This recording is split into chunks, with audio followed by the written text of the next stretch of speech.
자, 이제 우리가 그리스 개관, 그리스의 신화 문학 작품의 대표까지 왔는데 또 하나 빼놓을 수 없는 게 그리스 정교 아닙니까? 종교요. 그건 우리 그냥 그 전 세계적인 기독교 가톨릭과 또 어떤 특징이 있죠? 어떤 차이가 있죠? 그러니까 이제 저는 이제 그렇게 얘기를 합니다. 가톨릭이라는 서방교회라고 얘기하죠. 서방교회는 희생의 교회고 십자가의 교회라고 얘기를 합니다. 그래서 서방교회 가면 유난히 고상이 있고 그다음에 그 피에타라 그래가지고 이렇게 예.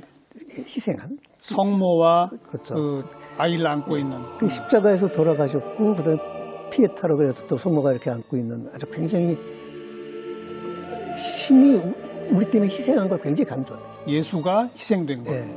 그리고 예수 그리스도가 인간으로 태어난 것도 희생이죠. 예, 예. 그런데 정교회 가면은 그것이 약화돼요. 전체적으로 정교회 가면 부활의 기쁨과 희망을 강조하는 겁니다. 그래서 정교는 부활의 교회고 그 다음에 가톨릭은 십자가의 교회라고 얘기를 하죠. 그래서 정교회 쪽이 그런 점에서 훨씬 더 밝습니다. 예, 예. 부활한다는 희망을 가지고 종교 행위를 하는 게 더 행복하더라고요. 저는. 그리스 사람들은 전부 다 그리스 정교라고 봐도 되죠. 98%입니다. 그러니까요. 지금은 그게 없지만 옛날에는 헌법에 종교에만 예. 돼야 된다는 것도 있었습니다. 예. 아마 그런 그 부활과 기쁨의 종교적 문화가 놀기 좋아하는 거랑 맞았는데. 그렇죠. 그리고 부활절은 봄에 있어요. 그리고 크리스마스라고 하는 저거는 예. 동지야예요. 예. 그러니까 어둡죠. 시커멓고 겨울이고 낮도 네. 짧고. 근데 이제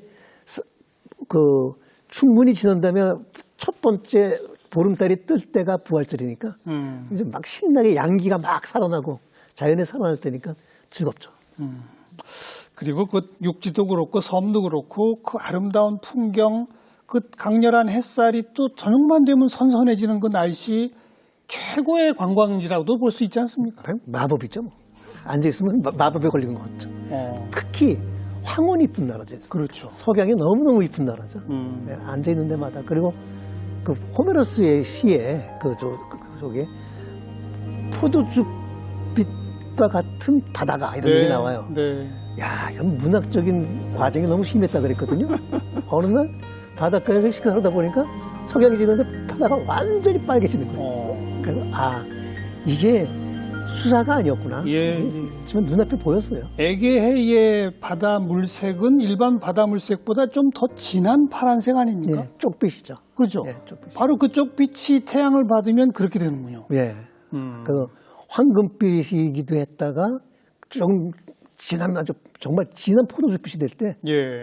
그건 쉽게 보지 못해요. 그건 아주 잔잔해 보입니다. 그거 아주 한번 깜짝 놀라고 본 적이 있습니다. 게다가 또 그리스의 그 포도, 올리브 잘 되고 그러니 그 와인과 그 얼마나 또 풍성합니까?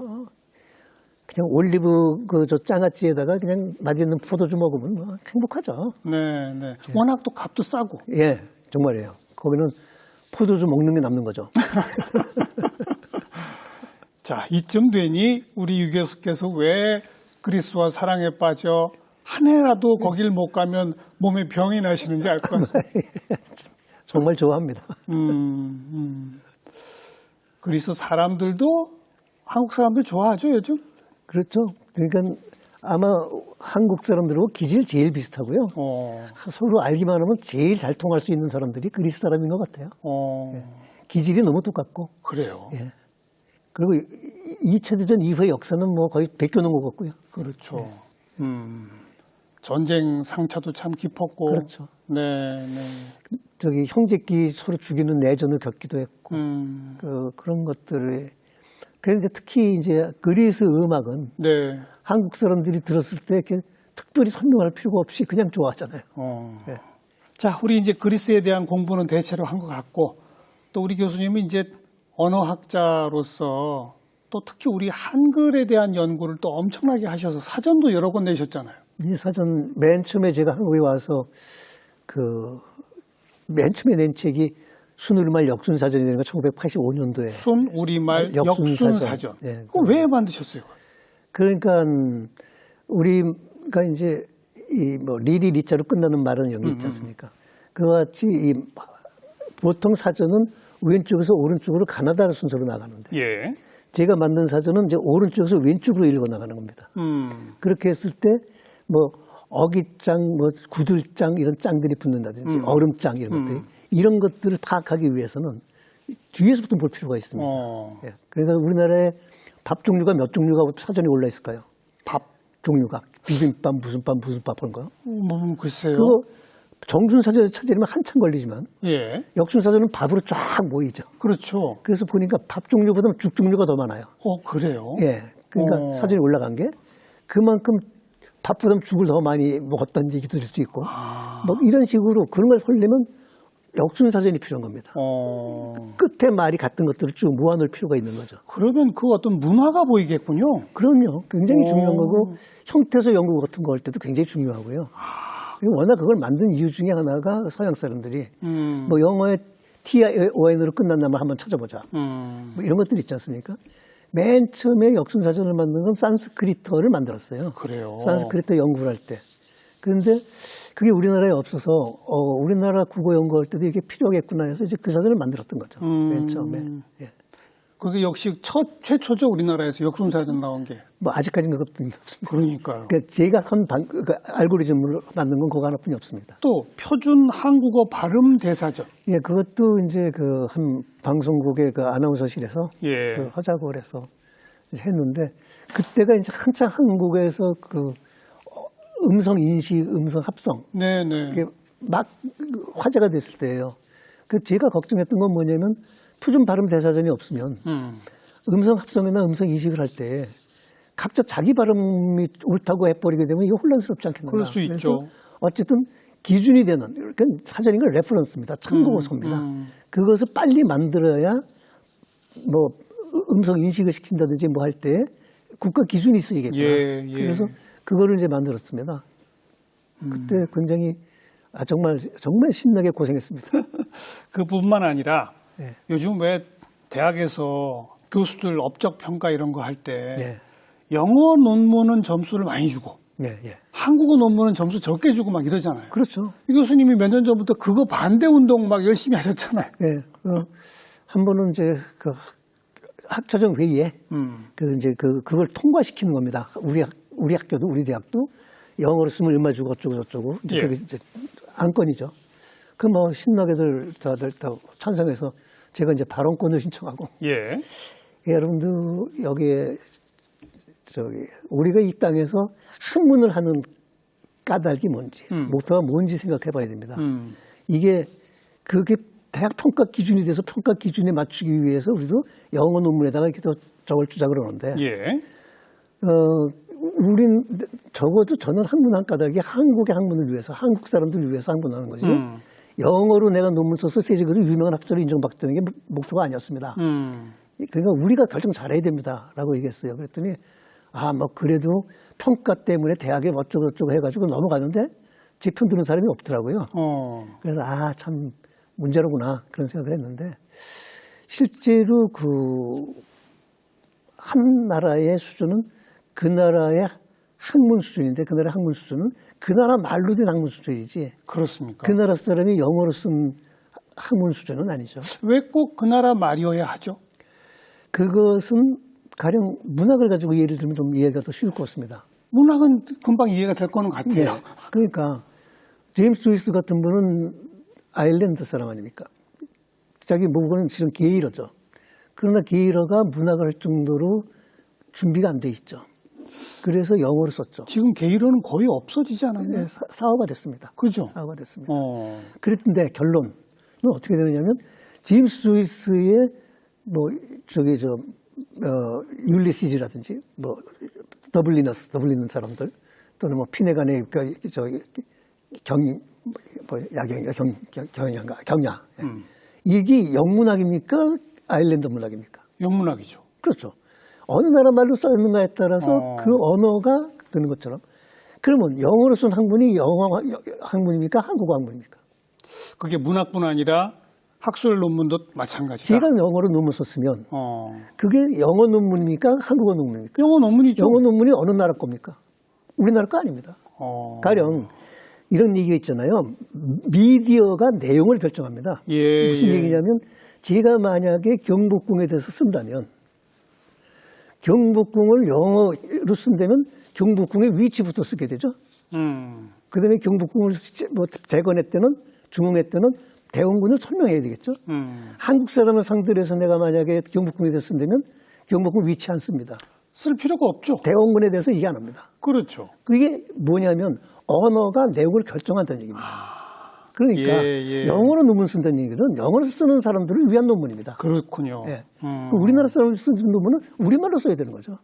그래 한국어로 논문이 안 나온 지 한 몇 세대만 지나면 뭐 우리나라 사람이 고급 지식을 읽기 위해서 영어를 배워야 되는데 영어가 쉽지 않잖아요. 예. 그러면 국민이 모두 무식해지겠죠. 예.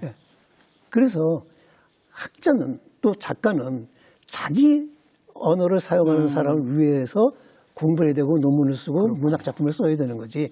영어로 자기 이름을 날리고 국제적으로 인정받고 우리나라의 학문 수준이 정말 훌륭하다는 것은 일본 사람들이 하듯이 우리말로 된 좋은 논문을 영어로 번역을 해주시면 됩니다.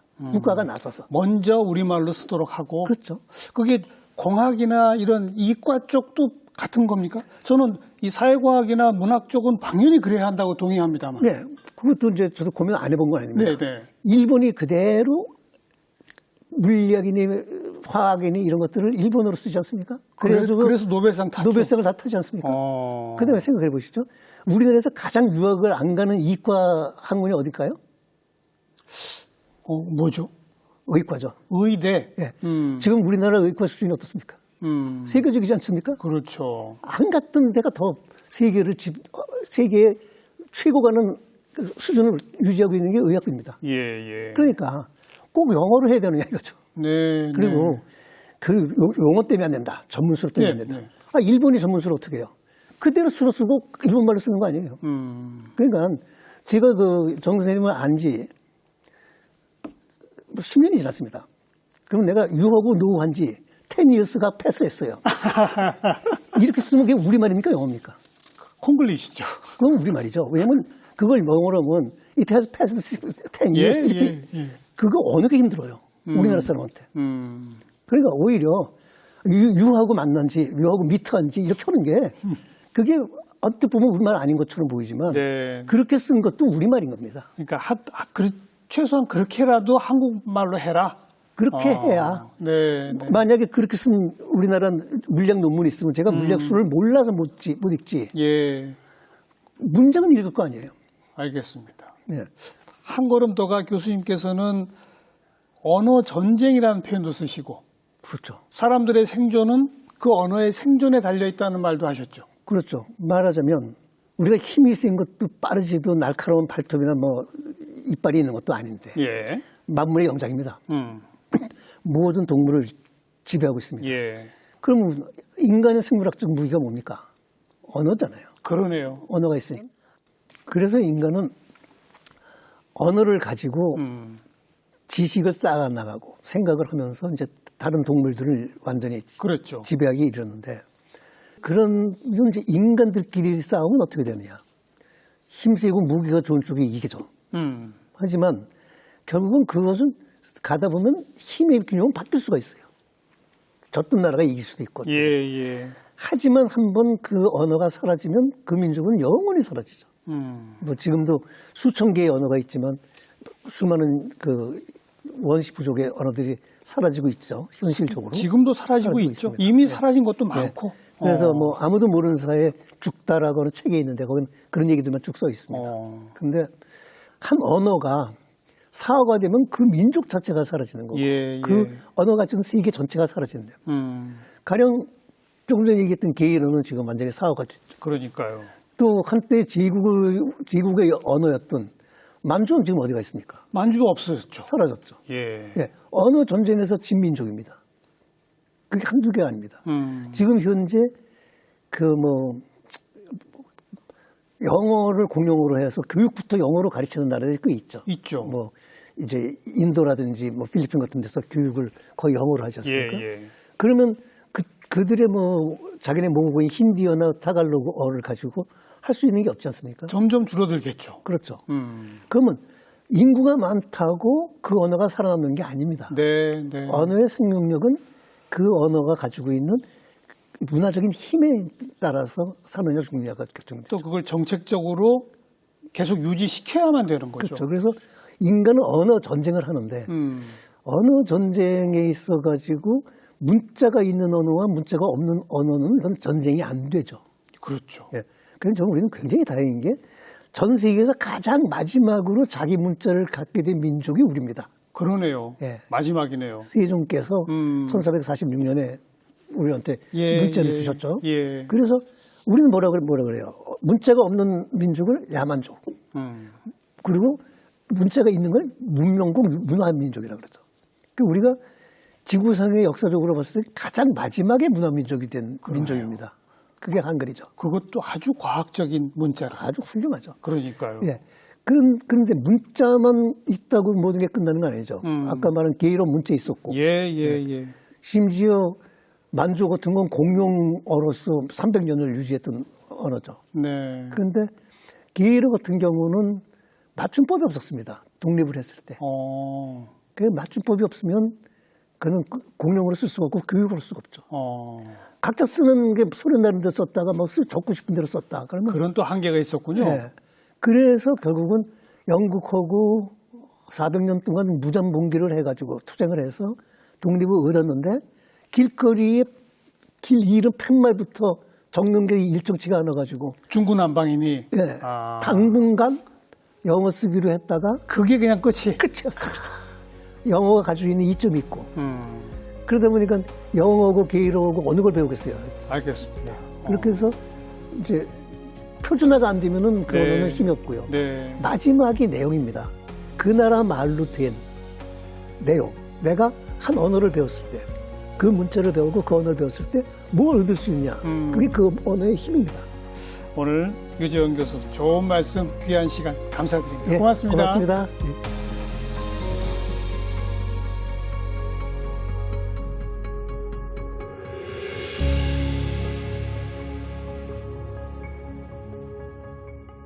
네, 한국어라는 언어 그리고 한글이라는 문자, 우린 그걸 갖고 있는 자랑스러운 민족입니다.